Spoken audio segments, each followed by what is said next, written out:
colocam. Quero registrar aqui a presença da Márcia Moura e da Fábia Carraro, da Gerência Regional de Tucuruí do Ideflor, que vieram aqui nos acompanhar também. E, sem delongas, a gente vai passar agora para a fala da professora doutora Cristiane Vieira da Cunha, que é professora na Universidade Federal do Sul e Sudeste do Pará, Unifespa, Faculdade de Educação do Campo e Núcleo de Educação Ambiental. A professora Cristiane vai falar sobre os impactos da hidrovia, sobre áreas de pesca e praias de nidificação de quelônios. Professora Cristiane, obrigado pela presença, você tem a palavra. Muito obrigada. Eu vou, então, já sem muitas delongas também, dar início à minha apresentação e já esperando aí algumas perguntas que foram sendo feitas no corredor. Eu falei, calma, a gente vai tentar responder essas perguntas, né? Tu consegue colocar a apresentação? Já está aí, né? Eu preparei a minha apresentação em alguns pontos, né? O primeiro ponto, ele diz respeito que a gente precisa compreender que a hidrovia Araguaia-Tocantins, ela não é um projeto isolado, ela é um projeto conjunto com outros projetos que já estão planejados para a bacia. Essa compreensão, ela é de extrema importância para a gente também compreender os impactos, né? Se a gente tiver a compreensão de que ela é só e não é só, né? Mesmo dentro da sua magnitude ela não é só, mas ela não é só o projeto de hidrovia Araguaia-Tocantins, ela é o projeto de viabilidade de uma hidrovia Araguaia-Tocantins em conjunto com uma obra que foi concluída há pouco tempo, que é as eclusas de Tucuruí, né, as eclusas de Tucuruí, elas tiveram um investimento de mais de 2 bilhões de reais para que elas pudessem ser construídas, e ela também está atrelada a outros 2 projetos para a bacia, que é a hidrelétrica de Marabá e é a hidrelétrica de Santa Isabel. Tu consegue voltar esse slide lá para... Só para o pessoal, mais lá para o início. Só para o pessoal ver o primeiro mapa.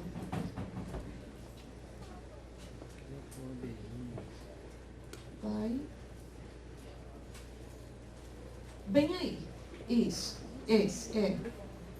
Bem, então isso é de compreender que esse projeto ele está articulado, né, com esses outros grandes projetos. Então nós temos uma linha vermelha que vocês conseguem ver nesse mapa e que depois vocês podem pegar esses outros mapas aqui para ver. Essa linha vermelha, ela foi fornecida pelo próprio empreendedor, né, e ela representa o mapeamento de onde as barcaças vão passar futuramente, depois da dragagem e depois da derrocagem, da dragagem das areias, das barras de areia e da derrocagem dos pedrais.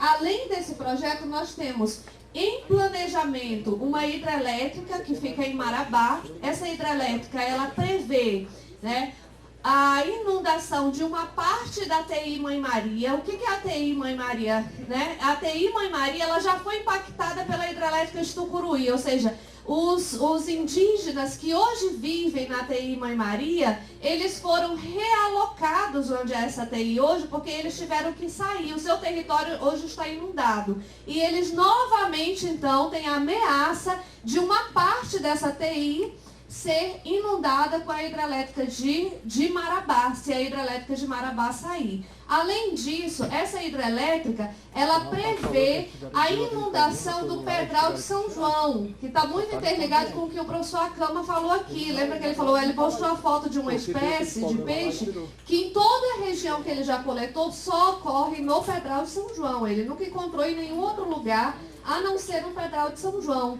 Então, além disso, há a previsão dessa hidrelétrica de inundar toda uma cidade, além das comunidades ribeirinhas, de inundar toda a cidade de São João do Araguaia. Né? Então, esse projeto de hidrelétrica, ele tem como previsão isso. Né? E ele daria o suporte, né, para a viabilidade da hidrovia. A hidrovia, se ela sai ano que vem, ou sai depois, né, ou sai daqui a 5 anos, ela não tem viabilidade se não for construída a hidrelétrica de Marabá. Então, quando se aceitar a construção da hidrovia Araguaia-Tocantins, quase que automaticamente está se aceitando a construção da hidrelétrica de Marabá, porque um custo vai puxar ao outro. Qual é o discurso econômico para a construção da hidrovia Araguaia-Tocantins? O discurso econômico do governo é que ele gastou mais de 2 bilhões de reais com as eclusas. Né? Então, se ele gastou mais de 2 bilhões de reais com a eclusa, ele tem que viabilizar a hidrovia. Depois que ele viabilizar a hidrovia, ele vai falar, eu gastei não sei quantos bilhões de reais com a hidrovia, agora eu tenho que construir, né, a hidrelétrica de Marabá, para poder justificar o orçamento da hidrovia e o orçamento da eclusa. Só que não apenas isso. Eu estou falando muito rápido? Tá. Mas não apenas isso. Tem um outro projeto de hidrelétrica que é em Santa Isabel, onde está aquela setinha verde lá. O que é Santa Isabel, né? Cachoeira de Santa Isabel. Ela fica no Rio Araguaia. Gente, a hidrovia, ela não é hidrovia do Tocantins. Ela é hidrovia Araguaia Tocantins. Ela foi desmembrada em trechos, porque na década de 90, o projeto grandão teve tantos erros, tantas inconsistências, que teve que ser anulado.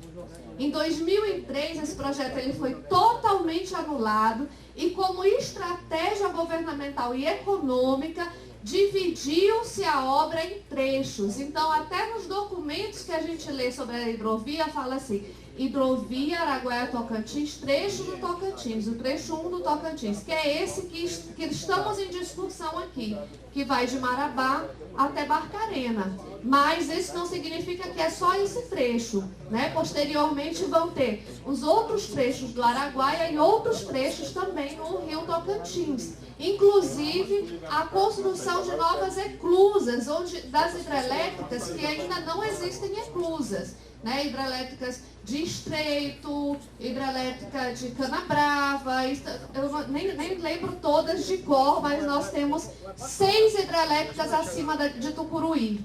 Né? Então, com isso é importante ter em mente. Né? Começo a minha fala tendo dessa compreensão que nós precisamos ter, que eu acho que o Ministério Público precisa ter, né? Para se ter a dimensão do impacto que é a viabilização desse canal, desse trecho. Porque quando esse trecho for viabilizado, esses outros projetos que estão em gaveta, eles vão emergir com muita força.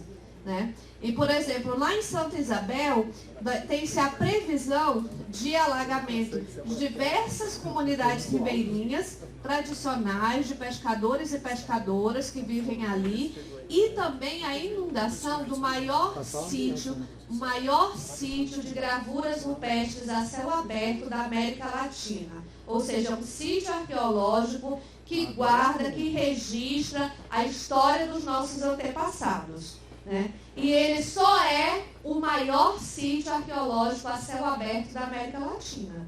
E com a hidrelétrica de Santa Isabel, se ela vir à tona, né, a previsão do alagamento de todo esse sítio arqueológico junto com outros sítios arqueológicos que tem nessa região. Bem, então esse é o ponto 1, essa compreensão global, né, sobre o projeto. Pode passar para mim. No ponto 2, que nós precisamos ter compreensão, é que os impactos diretos desse projeto de hidrovia, eles são de Marabá a Barcarena. Os impactos diretos, eles não são da Vila Tauiri à Ilha do Bogea. Eles não são 40 quilômetros. Os impactos diretos, eles são mais de 500 quilômetros. Né? É necessário ter essa compreensão global desse trecho da obra. Né? Essas comunidades, os municípios e as comunidades, elas precisam ser consideradas que o impacto é direto. Só quando elas forem consideradas como impacto direto é que vai poder ter estudos de impacto ambiental de Cametá para baixo.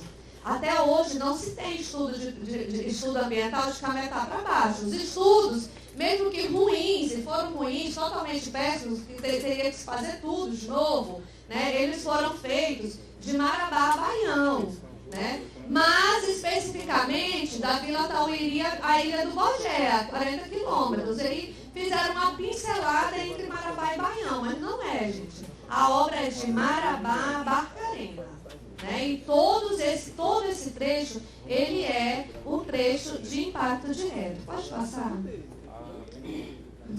Ó, fiz até um mapa, né? O que está em verde são os municípios a jusante, a montante da hidrelétrica. Aí então nós temos ali Marabá, Nova Ipixuna, Itupiranga, Novo Repartimento, Jacundá, Goianésia, Tucuruí e Breu Branco. Bem que Tucuruí e Breu Branco, eles estão tanto na jusante como na montante, né? Eles estão ali no meio, pega metade nesse mapa e eu coloquei eles como montante. E nós temos a jusante ali. Olha, na jusante, a linha vermelha, que é a linha que é utilizada pelo próprio empreendedor, ela só vai até Baião, né? Então, o empreendedor, ele está entendendo que o impacto é só até Baião, que de Baião para lá não tem impacto. Então, essa caixinha vermelha aí, tá os municípios de Cametá, Igarapé-Miri, Limoeiro do Ajuru, Abaetetuba e Barcarena, né? Então, esses municípios, eles nem tiveram estudo de impacto ambiental, porque eles são invisíveis no projeto, né? Sim, muito bom, companheiro. Não coloquei, viu? Então, por isso tem essa visão mais ampla. Aí, já no próximo mapa, a gente já coloca aí. Pode ter sido até a minha leitura, né, de como colocar os municípios aí. Então, mas o que eu quero reforçar é justamente isso. De Baião para baixo, e aí vai entrar, né, todos os municípios de Baião para baixo não foram considerados no estudo de impacto ambiental. Então, não tem nada sobre lá. Não tem estudo sobre peixe, não tem estudo socioeconômico, não tem estudo sobre pesca, não tem estudo sobre aves, não tem estudo sobre quelônios, não tem estudo, não tem nada. Se pegar o EIA-RIMA, não tem nada sobre esses municípios de Baião para baixo. Até Baião ainda encontra uma pincelada, mesmo ruim, né, mas encontra alguma coisa. Esse outro, pode passar. Esse outro mapa é o mapa da empresa, ó. Esse é o mapa que a empresa fez, né? Então, a empresa, ela considera o impacto direto só a listinha vermelha lá, né? Só ali entre a listinha amarela, na verdade, que está entre Tupiranga e a Ilha do Bogé, que é Vila Tauiri. Então, eles colocaram que são vários trechos da obra, mas que de Baião até Barcarena não tem impacto nenhum. Para eles não tem impacto. E o que eles falaram nas audiências? Alguém aqui estava nas audiências, né? 2018 estava nas audiências. O que eles falaram? Eles falaram, mas já passa embarcação lá, né? Já passa embarcação. Então, não tem impacto, vocês já estão impactados. Foi mais ou menos assim o que a empresa falou. Não, só que com a viabilidade da hidrovia, com essa construção, se hoje tem embarcação passando uma vez, 3 vezes na semana, vocês vão ter 3 embarcações passando todos os dias. Então, tem impacto sim, né? E quem conhece, quem navega a região, vai saber que vai precisar ter dragagem lá, né? As embarcações, ela passavam desde antes da barragem. Era um tráfego de embarcação. Ela sofreu alteração com a barragem e secou tudo, então passa só barco pequeno hoje. Sim. Mal. Sem contar que o transporte da carga vai ser em Barcarena, né? Então vai necessitar dragar e vai ter um fluxo muito grande de embarcações. Lá em Nazaré dos Patos tem 2 balsas que já afundou agora com minério, e lá é Pedral, lá em Nazaré dos Patos, aqui abaixo do Furuí. Afundou agora esses dias, bateu no Pedral, que estão falando que não vai quebrar a pedra lá. Lá no travessão de Nazaré dos Patos, ou eles quebram ou vai ser um cemitério de balsa. De balsas. É lá, porque lá é travessão, tem que ir lá na beira, voltar no mesmo nível, 3 vezes. E lá já tem 2 balsas fundadas que eu mandei até o pessoal do Breu lá, pedir para eles irem fazer o levantamento, porque está cheio de minério dentro dela lá e está soltando resíduo do rio. Fundaram agora esse mês. Sim, então isso são indícios de que essa região necessita sim de estudo de impacto ambiental. A região do Baixo, ela precisa entrar como região como trecho que é diretamente impactado pela obra. O terceiro ponto, pode passar.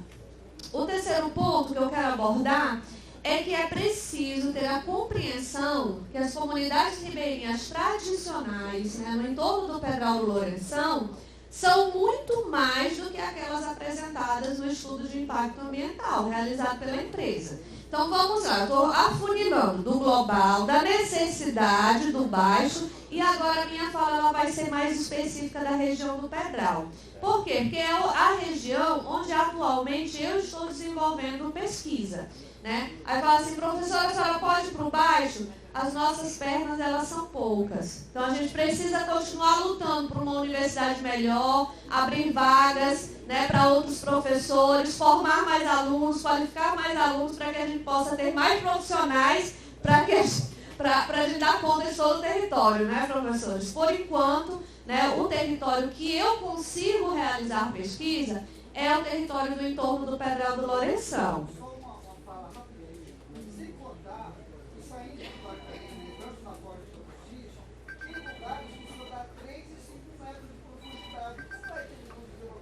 Como que eles dizem que não é uma região que precisa de estudo, né, e que não vai ser impactada. Né? E onde eles estão dizendo que é impacto direto, que são nas comunidades do entorno do Pedral do Lourenção, eles não procuraram as comunidades. Então, eles fizeram um estudo, né, socioeconômico, considerando 3 entrevistas de um lugar, 4 entrevistas do outro, uma entrevista de outro lugar, e isso de algumas comunidades. A Tauíri entrou, acho que a Praia Alta, Vila Belém, né?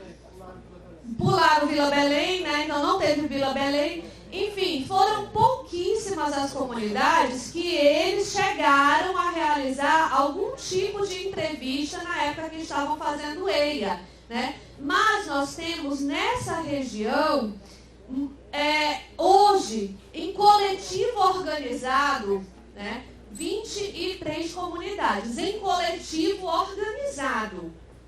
São só essas, professora? Tem muitas outras que o coletivo ainda não conseguiu alcançar.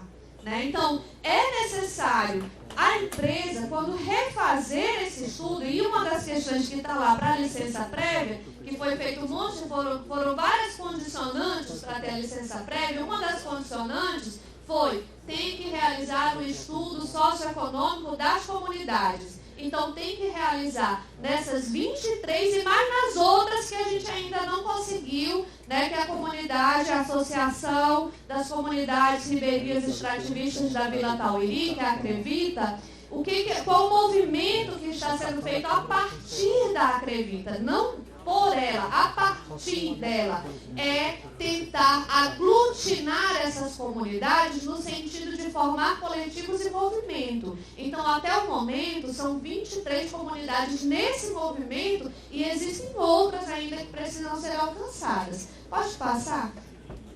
E aí nós temos esse mapa, nós fizemos esse mapa, que é um desses que estão aqui, não sei se é esse, de lá, né? Então, depois, companheiros, companheiras, peguem, olhem de perto, porque a gente precisa dar nome às comunidades. Não tem que dar nome às pessoas, ele tem que dar nome às comunidades. Então, tem nessa região a comunidade do Tauíri, Santo Antoninho, Cajazeira, Vila Saúde, Praia Alta, Vila Belém, Volta Redonda, Jatobá Ferrado, São Lucas, Coqueiro, Santo Antônio do Urubu, Altamira 7, PA Água da Saúde, Pimenteira, quilômetro 95, quilômetro 100, São Jorge do Golga, Valentim, Arapari, Jatobá, Santa Rosa, Limão e Piranheira. Essas são as que estão organizadas em coletivo. Fora elas, a gente tem aí Polo Pesqueiro, que não está aqui ainda, né? Qual é mais, Ronaldo? A gente estava falando, listando algumas, né? Enfim, tem... Elas estão ligadas com a Campo Ovo. Sim. Pesqueiro para cá está tudo ligado aí com a Campo Ovo, que são todas as comunidades. Então, também...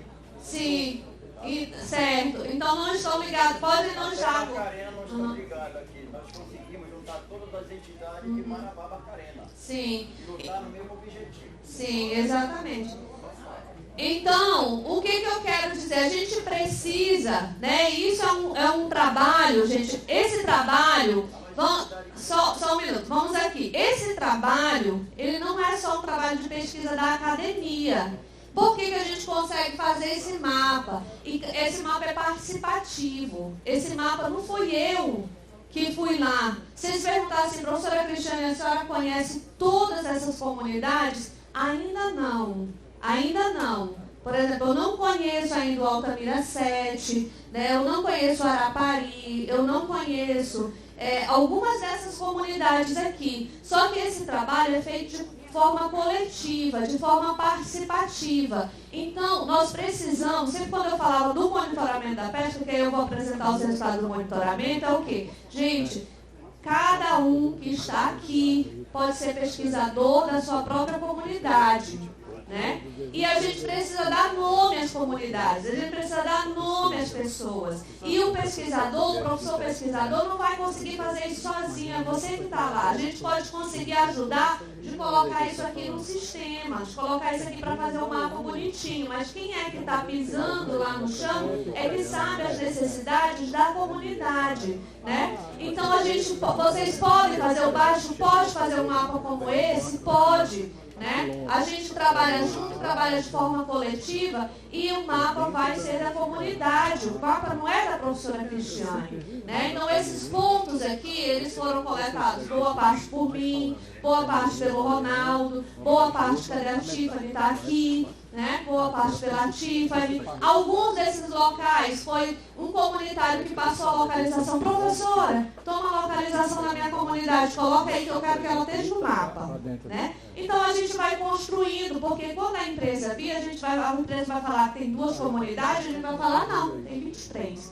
Só organizado no coletivo, fora os que estão, né, que não estão aí. Aí pode passar, e depois vocês podem dar uma olhadinha aqui no mapa. E o quarto ponto, né, que eu vou abordar aqui é que essa obra ela impactará a vida e a fauna no Rio Tocantins. Então, falando sobre isso, eu vou apresentar um pouquinho dos resultados do monitoramento da pesca, né? Aí nós desenvolvemos 2 pesquisas do território, né, da qual eu vou estar falando aqui. Uma, que foi o monitoramento participativo realizado por pescadores e pescadoras, né, dessas comunidades, e o manejo de quelônios, que também é realizado de forma participativa nas comunidades, tá? Todas as 2 pesquisas, elas indicam que o canal projetado para a hidrovia Araguaia-Tocantins está sobreposto à área de pesca e está sobreposto às praias, onde as tartarugas da Amazônia e as tracajás fazem a postura dos seus ovos, né? Aí é isso que a gente vai estar mostrando aqui. Pode passar, gente. Isso. O gráfico. Bem, essa pesquisa ela foi realizada entre 2017 a 2020, né? Quem participou dessa pesquisa, né? Então, foram um coletivo de comunidades do entorno do Pedrão do Lourenção e foram 61 unidades produtivas. O que são unidades produtivas, professor? É o pescador junto com a sua família ou seu parceiro de pesca, né? Então, ao todo, participaram da pesquisa 107 pessoas, né? 107 pessoas fizeram lá o registro da sua produção pesqueira. Essa produção pesqueira, eles ficavam com uma ficha, anotavam o dia que ia pescar, o que pescavam, o que trazia, quantas horas, qual lugar que foi, qual a distância que percorreu. Então, todas as informações, e nas comunidades a gente tinha um monitor pesqueiro voluntário que ajudava nessa organização da pesquisa. Hoje aqui a gente tem um comunitário que foi monitor, que é o César, né? O César foi ali, ó, o César está ali, ele foi monitor pesqueiro na Vila Tauiri, ajudava os pescadores a fazer a anotação lá da produção pesqueira para a gente conseguir ter essas informações aqui hoje, né? Nessas informações, então, nesse período, as 61 unidades produtivas, elas registraram 4.977 pescarias nesse território. E foram capturados 199 toneladas de peixes, né? Por dessas 61 unidades produtivas. O que isso gerou em renda? Isso gerou em renda para eles, em receita total, né, a receita bruta, pouco mais de 670 mil reais. Gente, isso é importante, porque eu só estou falando de 61 unidades produtivas. Nós não temos 61 unidades produtivas nesse lugar. Nós temos muito mais, né? A gente vai ter para mais de 1.000, 2.000, não sei nem mensurar quantas unidades produtivas que nós vamos ter nesse território, que são as pessoas que sobrevivem, mulheres e homens, crianças, jovens, que sobrevivem só da pesca. Então, eu estou falando aqui que 61 famílias geraram renda para a sua comunidade, para o seu município, de mais de R$500 milhão. Então, a pesca ela é importante não só para a alimentação dessas famílias, como ela é importante como renda para essa comunidade, porque o pescador e a pescadora e a sua família, ele não ganha o dinheiro aqui e vai gastar em Miami. Ele não vai gastar em São Paulo, né? O pescador que está lá na Vila Tauí, ele não vai vir gastar o seu dinheiro em Belém. Onde é que ele gasta primeiro? Na vendinha da comunidade. Né? No mercado interno da comunidade, ele compra a farinha do vizinho, se ele não tiver. Aí, se ele não tiver, ele vai comprar o frango do outro vizinho, ele vai comprar o biscoito, o açúcar, o sal, dali. Depois que ele faz a sua necessidade, que é mais emergencial, aí ele vai para o município, para a sede do município. Né? Lá